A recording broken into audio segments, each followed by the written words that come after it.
Hello, welcome to my channel. In this video, I want to teach you how to improve game quality and frame rate. So don't forget to like and comment and be sure to subscribe to the channel.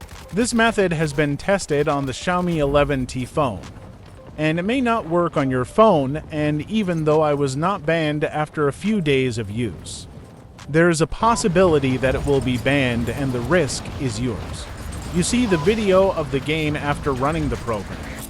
And before that, if you don't record the game, your frame rate will be fixed at 60.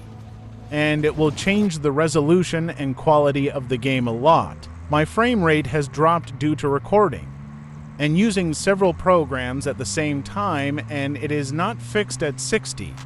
But without using frame recording, it is fixed at 60.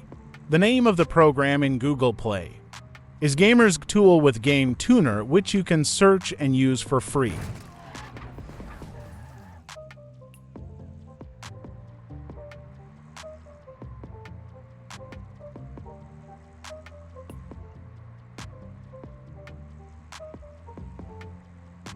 After installing the program, you enter the Game Tuner section and change the options as you want, and then click this option, which means apply settings, and launch the game, play, and get good ping.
Gas inbound. Safe zone relocated.